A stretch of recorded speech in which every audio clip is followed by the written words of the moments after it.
He just wanted gasoline. The child just wanted someone to believe him. The truck, parked for 3 days, held something that no one should see. But children lie all the time, right? Wrong. When he looked out the dirty truck window, it was too late to pretend he hadn't seen anything. If you believe there are things that can't be ignored, subscribe now and comment on where you're watching this from, because this story will change the way you look at empty roads. The gas pump slowly dispensed fuel.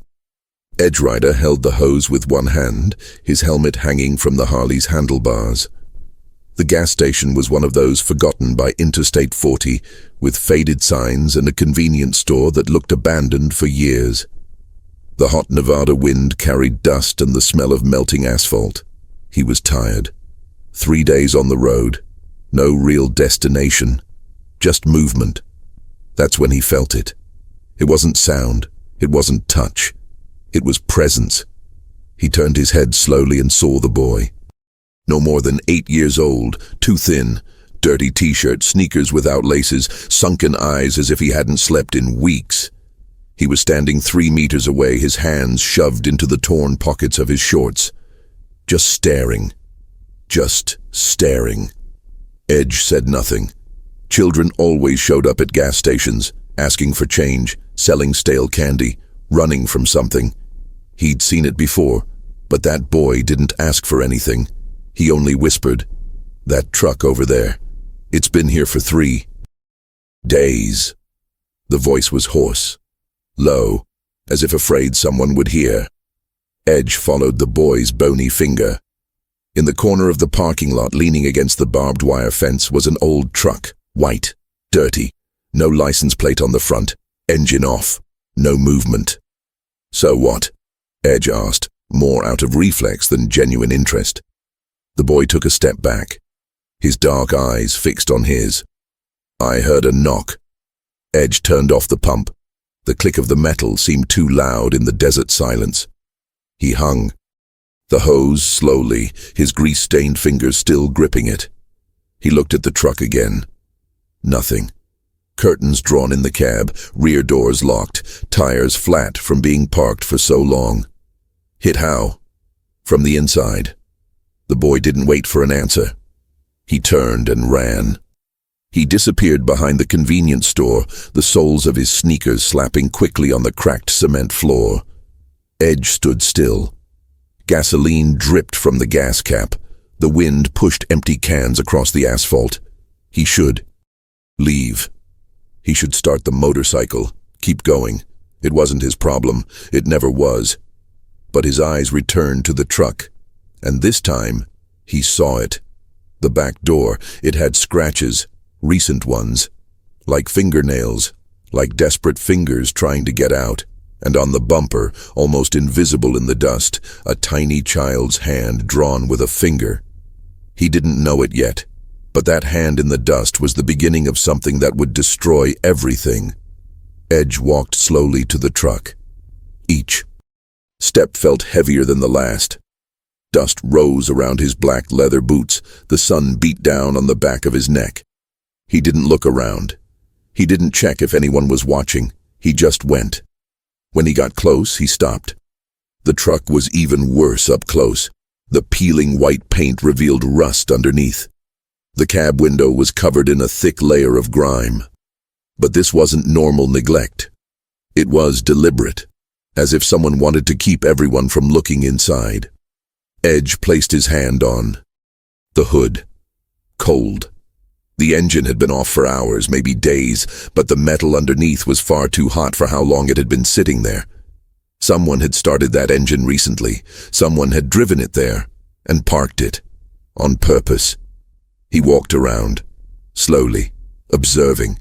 The back doors had 2 locks, heavy ones, new padlocks, gleaming against the old metal. It didn't make sense. Nobody puts new padlocks on an abandoned truck. That's when he heard. It wasn't wind, it wasn't metal creaking. In the heat, it was breathing, weak, muffled, like someone trying not to make a sound. Edge bent down. He pressed his ear to the side of the truck. He closed his eyes, and he listened again. Clearer this time. Someone was crying inside. His stomach clenched, his jaw locked. He stood up too quickly, his head spinning. He looked around the gas station. Empty. The convenience store lights were off. The attendant, if there was one, was nowhere to be seen. No cars, no witnesses. He went back to the back door. He pulled one of the padlocks. Firm, locked. He tapped the metal lightly with his knuckles. No. Silence. Is anyone there? Breathing stopped, as if whoever was inside had held their breath. Fear. Pure fear. Edge hit it again, louder. I'm not going to hurt anyone. I just need to know if... The voice came out weak, broken, feminine, too young. Please. 2 syllables, loaded with so much despair that Edge felt the air leave his lungs. He placed his entire palm against the metal, as if he could touch whoever was on the other side. How many people are in there? Silence again. Then, quieter. 3. There are 3 of us. Edge closed his eyes. He took a deep breath. He felt the weight of the decision sinking onto his shoulders like wet concrete. He could leave, call the police from a payphone 10 kilometers down the road, let them handle it, not get involved.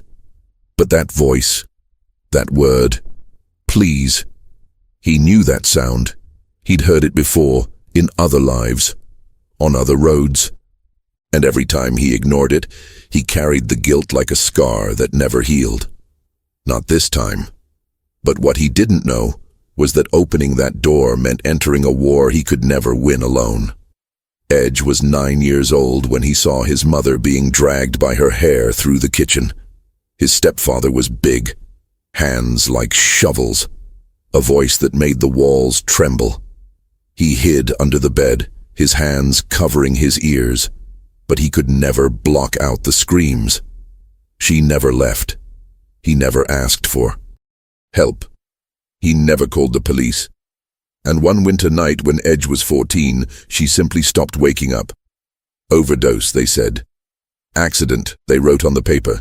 But he knew. He always knew. The stepfather disappeared 2 days later. Edge never sought it. At 16, he bought his first motorcycle with money he earned carrying boxes in a warehouse.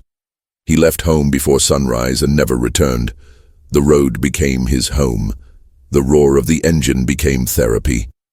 And every time he saw someone in need of help, his mother's voice would come back, please. She never said it out loud, but he heard it, in her eyes, in the way she lowered her head, in the way she hid the bruises with cheap makeup. He swore he would never ignore it again. And now, standing in front of that truck, the sun burning his skin and the smell of hot metal rising from the asphalt, Edge felt it all again.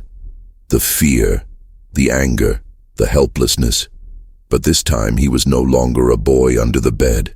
He pulled his cell phone out of his pocket. No signal. Of course, middle of the desert. He put it back, looked around again. Nobody. He walked to the motorcycle, opened the side compartment. Take out a small crowbar, the kind that fits in a backpack. He went back to the truck. He wedged the metal tip between the padlock and the door. He strained. The metal groaned. He pushed harder. Sweat dripped down his forehead. His arm muscles burned. And then, crack. The padlock gave way. It fell to the floor with a dry thud. Edge took a deep breath. He removed the second padlock in the same way. He placed his hand on the door latch. He pulled. The door opened slowly. The old creak of a rusty hinge. The smell that came from inside was immediate. Urine, sweat.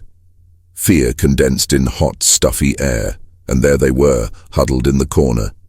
2 girls, no more than 15, 16 years old, and an older woman, perhaps 30. Torn clothes, hair stuck to her forehead with sweat, eyes wide open, blinded by the sudden light. The woman pulled the girls back, protecting them, as if Edge were just another monster. "I'm not going to hurt you," he said, his voice lower than he intended. No one answered. They just looked. And in those eyes, Edge saw everything he had ever lived through. But saving them was only the beginning, because whoever locked them in there was still nearby. The gas station attendant appeared before Edge could help the women out of the truck. He didn't walk slowly. He didn't shout. He just emerged from the side of the convenience store as if he already knew what was happening. Tall, thin, unshaven, dirty Peterbilt cap, and in his eyes, that emptiness that Edge knew so well. The emptiness of someone who had crossed the line and never returned. "You're messing with something that doesn't belong to you." The voice was calm, controlled, worse than shouting. Edge didn't let go of the truck door. He stood there, his body positioned between the attendant and the three women. "This truck isn't yours either." The attendant smiled, without humor, just teeth showing. "Yes, actually it is." He took 2 more steps. Edge noticed the bulge at his waist, underneath his plaid shirt. A gun. Small, maybe a .38, enough to kill at close range. "You're going to close that door, you're going to get on your motorcycle, and you're going to leave. And if you're smart, you'll forget everything you saw here." Edge didn't move. "They've been locked up for 3 days. And that's trafficking." The attendant laughed. A dry, sharp sound. "This is business, and you just stuck your nose where it didn't belong." He placed his hand on his waist, slowly. He didn't pull out his weapon yet. He just left his hand there. A silent threat. Edge calculated, 4 meters away. If the guy pulled out his gun, he had 2 seconds. Maybe 3. He couldn't reach him. He couldn't disarm him. But he could throw himself to the side and use the truck as cover. "You're not going to shoot," Edge said, keeping his voice steady. "No. No. Because if you shoot, someone will hear, and you don't want police here. Not with this truck full of people." The attendant's smile faded. "You think you're clever, huh?" "No. I just think you're stupid to leave that sitting in a busy gas station." "Busy?" The attendant looked around. "Empty. Have you seen anyone here besides yourself?" Edge felt his stomach sink. No, he hadn't seen anyone.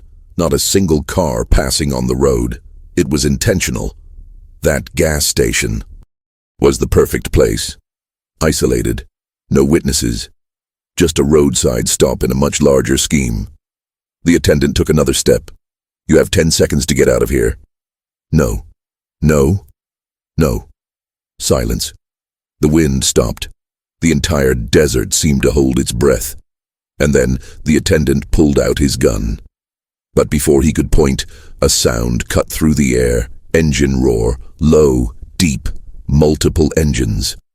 The attendant looked at the road. Edge did too. And there, emerging from the bend, came a formation. 6 motorcycles. Heavy Harley-Davidsons. Chromed. Tall. And in front, a black Softail with skulls painted on the tank. The club. The attendant stepped back. The gun was still in his hand, but now pointed downwards. "Did you call for backup?" Edge didn't answer.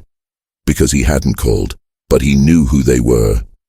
He recognized the cuts, the insignia, the patch on the back of their vests. Desert Reapers, Nevada chapter. And the guy in front, getting off the motorcycle with the calm of, someone who's seen it all, was Hammer. Club president, 2 meters of muscle, gray beard, eyes that never blinked. He looked at Edge, then at the truck, then at the attendant with the gun. "I think we arrived at the right time." But even with 6 armed bikers, the real danger was still hidden. And he wasn't going to give up easily. Hammer didn't need to say anything. The other 5 bikers dismounted in unison. No rush, no obvious threat. Just presence. The kind of presence that makes the air heavy, the kind that makes armed men think twice. The attendant lowered his weapon, slowly, put it back in his waistband, raised his hands. "Look, I don't want any trouble. Too late, Hammer said, his voice like gravel rolling in an empty can. Edge was still standing in front of the truck door. The three women behind him were silent. He knew what was coming next. He knew how the club operated. He'd crossed paths with them before. Desert Reapers, they weren't angels before. But they had a code. And human trafficking was at the top of their list of things they wouldn't tolerate. Hammer walked over to Edge. He stopped beside him. He looked inside the truck. He saw the women.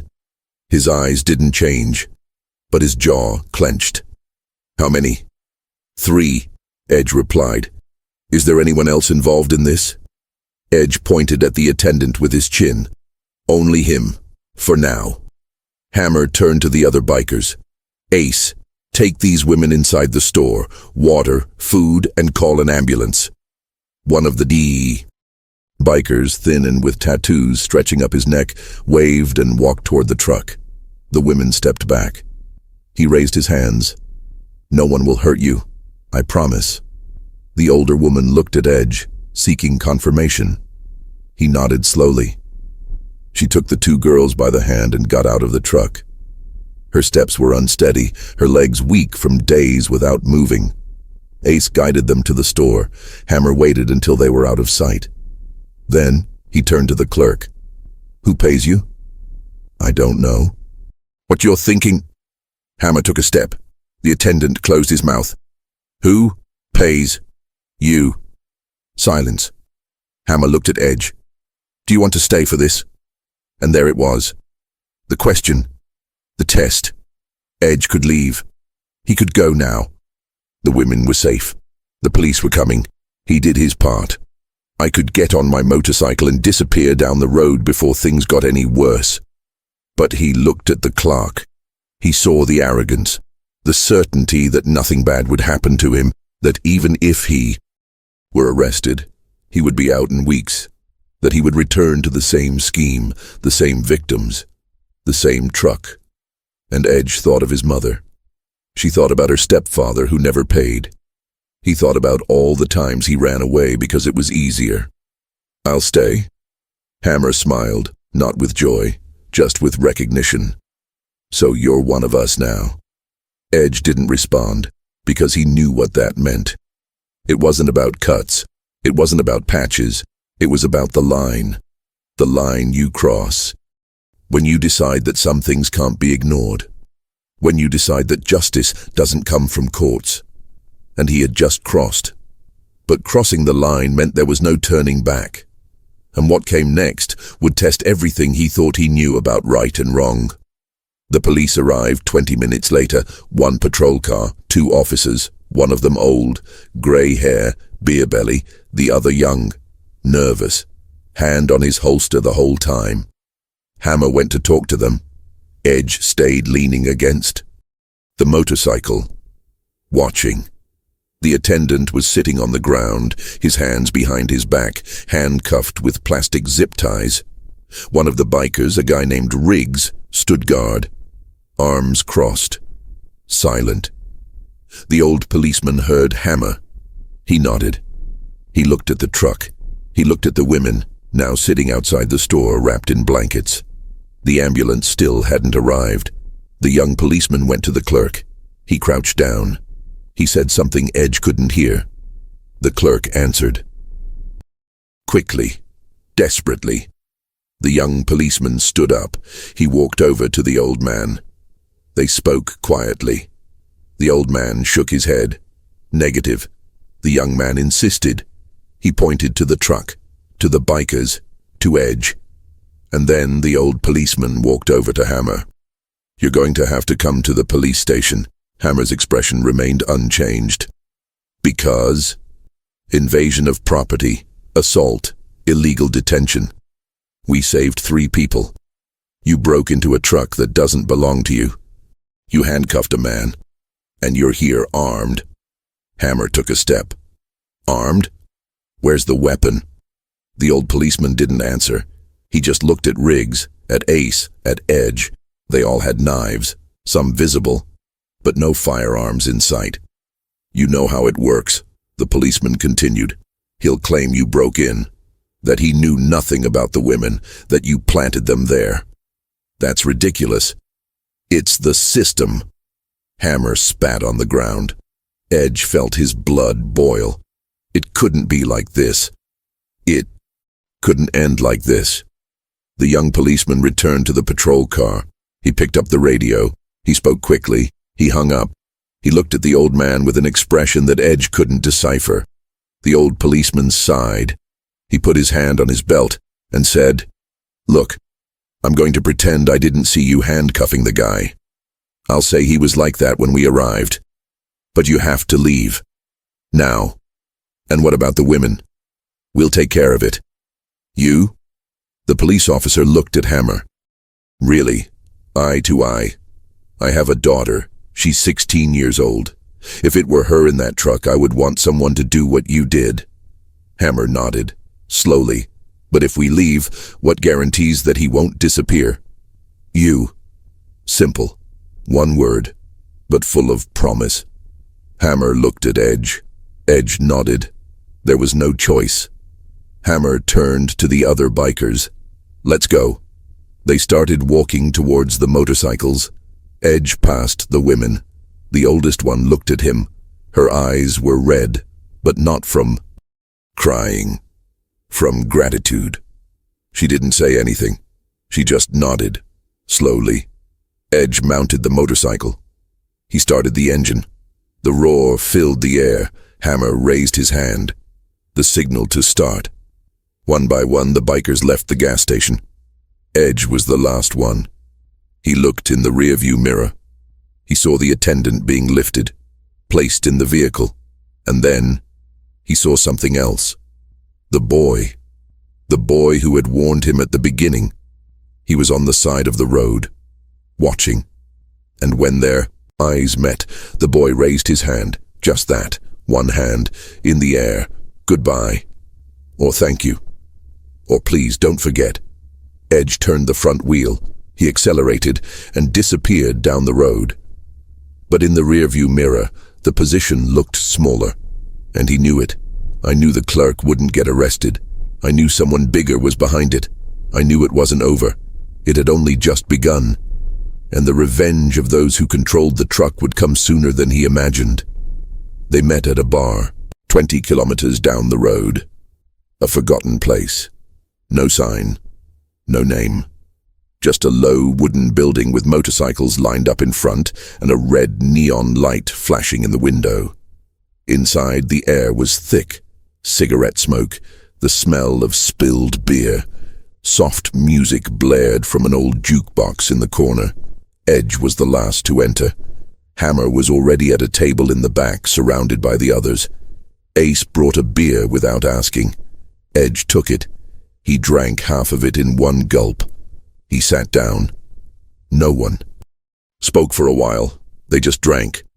The silence wasn't uncomfortable. It was necessary to process, to absorb, to decide. Hammer finally broke the ice. "Does anyone know the guy from the gas station?" Riggs shook his head. "I've never seen it, but he's not alone. That truck has an organization, a route, a scheme."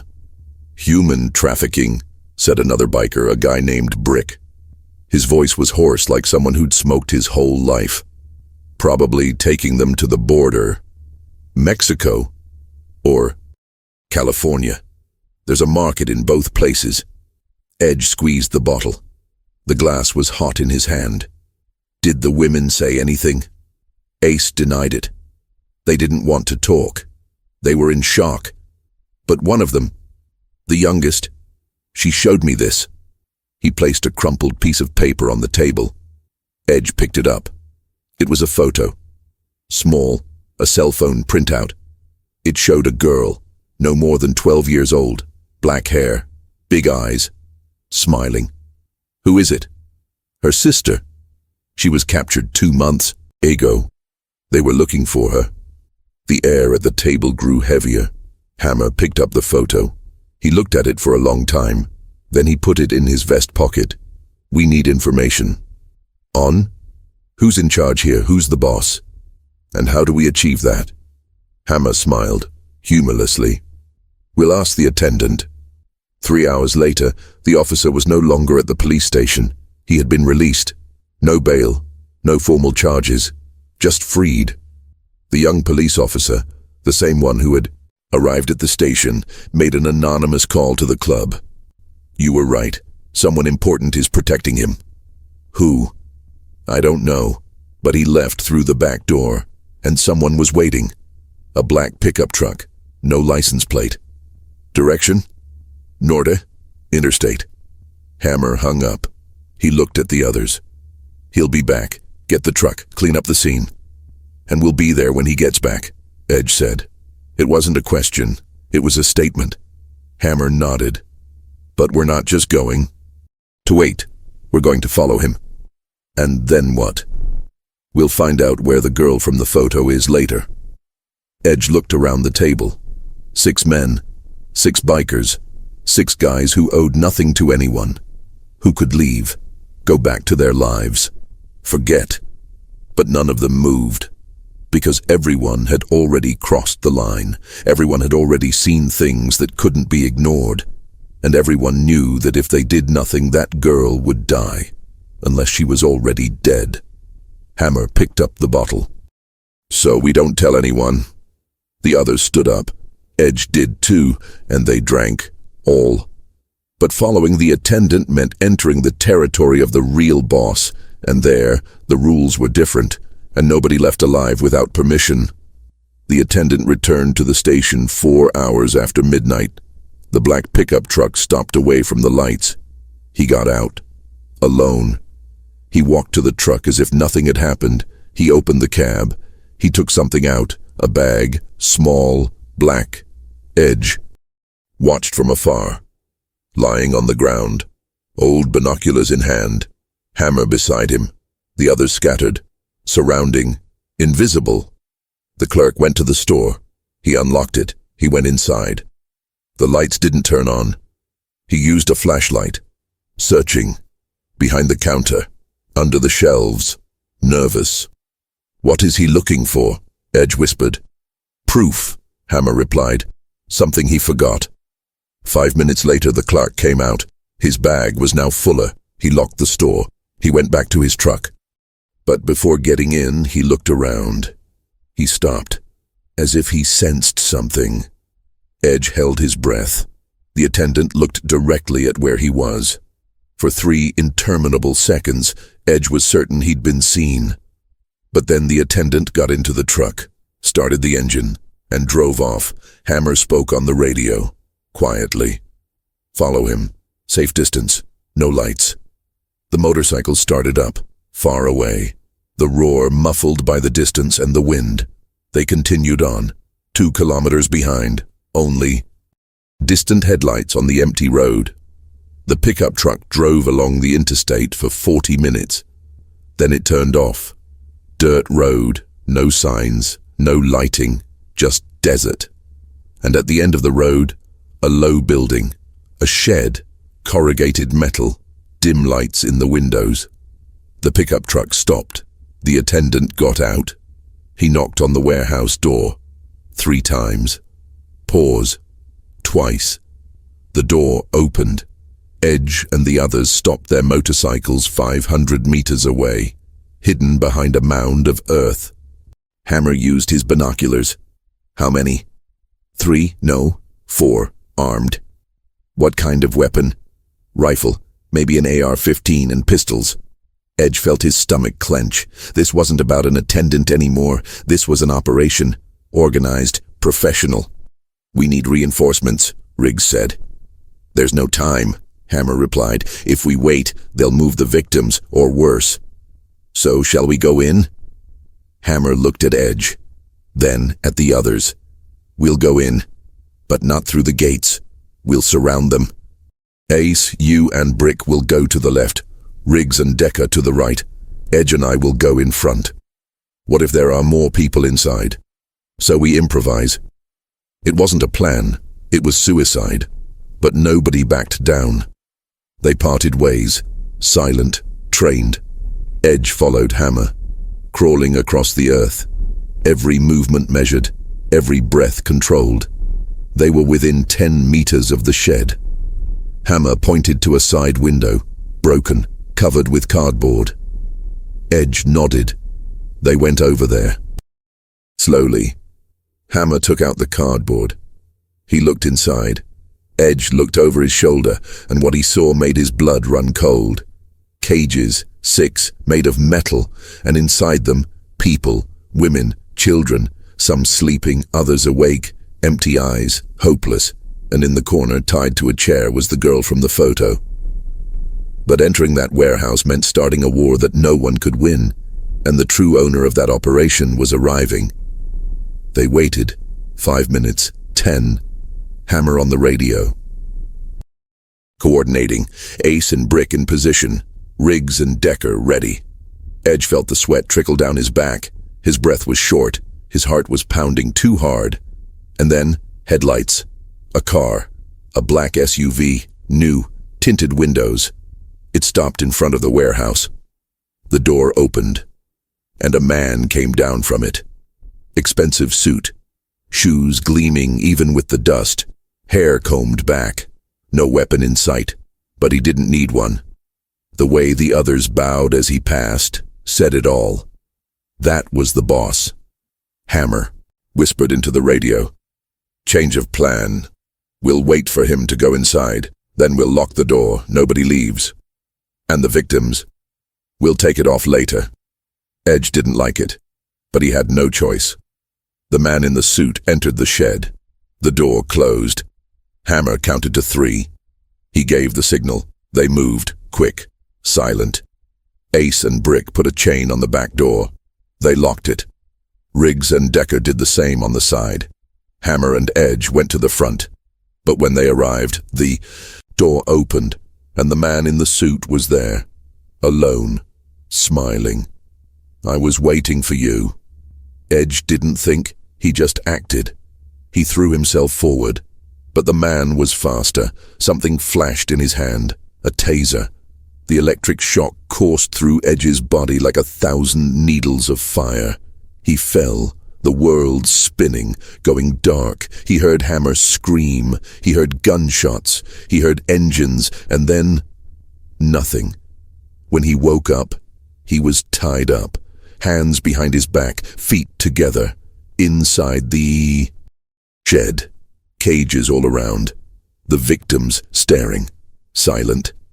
Hammer was beside him, unconscious, blood on his forehead. The others? Edge didn't know. He couldn't see. The man in the suit was sitting in a chair, in front of them, cleaning his glasses with a handkerchief. Did you really think you could just barge in here and play hero? Edge didn't answer. His throat was dry. His head was throbbing. You bikers always think you're different, that you follow a code, that you're better than us. He put his glasses back on. He looked at Edge. But in the end, you're just pawns. Annoying, but pawns.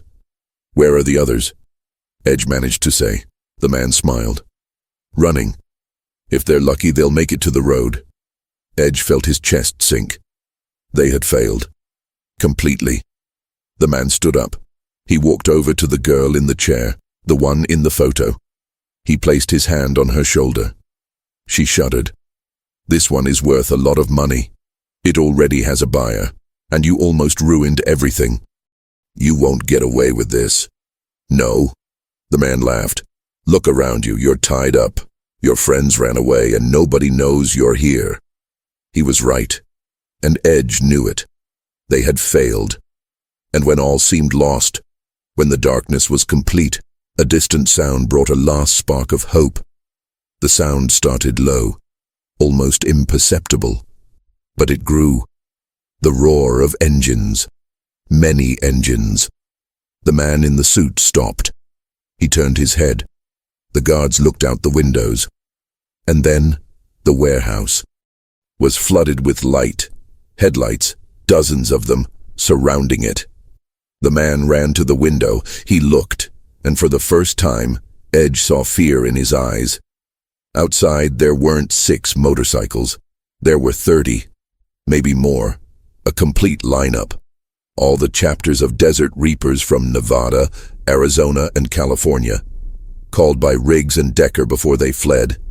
Ace had managed to send a signal, an emergency code, the kind of code that makes an entire club move. The warehouse door exploded. Literally, dynamite, or something close to it. The guards were thrown back. Edge felt the heat, the shockwave, and then they went inside. Bikers, dozens of them. No mercy. The guards didn't even have a chance. They were knocked down, disarmed, tied up. The man in the suit tried to run, but Hammer, now standing, blood still dripping, grabbed him by the collar. And with a punch that Edge heard from the other side of the shed, he knocked him down. Ace cut Edge's ropes.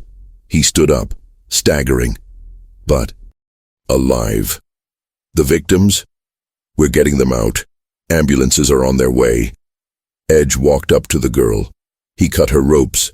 She looked at him, speechless, just tears. You're safe now. She collapsed into his arms, crying, clinging to him. And Edge, for the first time in years, cried too. But the real battle was not yet over, because justice and revenge are different things, and the club needed to choose. The man in the suit was on his knees, surrounded by bikers, Hammer in front, holding a photo. The same one Ace had shown earlier. Where are the others? I don't know what you're thinking. Hammer hit him. Not hard, just enough to cut through the lie. Where are the others? The man spat blood. He smiled. You're not going to kill me, not in front of witnesses. Hammer looked around, at the victims, all being taken away, at the other bikers, at Edge. He's right. Edge looked at Hammer, in disbelief. What? We're not going to kill him here. Hammer nodded. Two bikers grabbed the man by the arms. They dragged him outside. They threw him in the trunk of an old car, a '67 Impala. No license plate. Hammer looked at Edge. Are you coming or staying? Edge knew what this meant. He knew where they were going, and he knew that if he went, there would be no turning back. He looked at the little girl, now being carried by a paramedic. She looked back and waved, small, fragile. Thanks. Edge turned to Hammer. I go. They drove for 2 hours. Desert, no roads, just dirt. And in the middle of nowhere they stopped. They pulled the man out of the trunk. He was still conscious, but he wasn't smiling anymore. Hammer gave him a shovel. Kava. You're not going to do that. Kava. The man picked up the shovel. He began to dig, slowly, his hands trembling. After 20 minutes, the hole was deep enough. Hammer picked up the photo again. He showed it to him. Last chance. Where is she? The man looked at the photo, then at Hammer, and finally, he broke down. Phoenix. House in Scottsdale, unnamed street, number 47. Hammer put the photo away. He waved to Edge. They turned around. They started walking back to the cars. Are you going to leave me here? Hammer stopped. He turned. No. He pulled out the gun. He pointed it, and Edge turned his head. He didn't see it, but he heard it, and when he got into the car, he knew he had crossed another line. One from which there was no turning back. But saving the girl meant something greater than justice.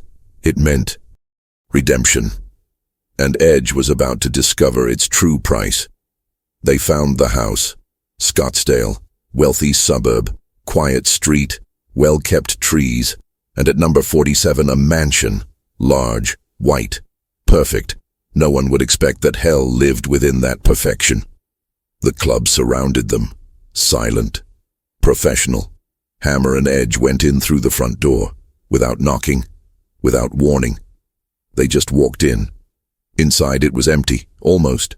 Just a woman, 50 years old, well-dressed. She looked at them, with surprise, not fear. Can I help? Where is the girl? Which girl? Hammer didn't repeat himself. He just walked past her. He went up the stairs. Edge followed him. On the second floor, locked, a room. Hammer kicked the door open, and there she was, sitting on the bed. The girl from the photo, alive, thin, pale, but alive. She looked at them, and for the first time in weeks, she smiled. 3 days later, Edge was back on the road, alone. The motorcycle purring softly, the desert stretching endlessly ahead. He didn't know where he was going. It didn't matter. He just kept moving. But in the vest pocket there was something. The photo. The girl had given it to him before going with the social workers. On the back, she had written something. "Thank you for seeing me." 4 words. Simple, but they weighed more than anything he had ever carried. Edge stopped his motorcycle, middle of the desert, no cars, no witnesses, just him and the wind. He gazed at the horizon, and for the first time in years, he felt something he had forgotten. Peace, not complete. It never would be, but enough. He started the motorcycle, he accelerated, and disappeared down the road. But this time, I wasn't running away, I was moving forward. If this story touched you, if you believe that there are still people willing to risk everything for what is right, leave a like now. Subscribe to the channel. And comment, would you do the same as Edge did? But the story of the Desert Reapers doesn't end here, because there's something Hammer never told anyone. A secret, a debt, and a child who's still waiting to be saved. Click on the next video. You won't be able to stop watching.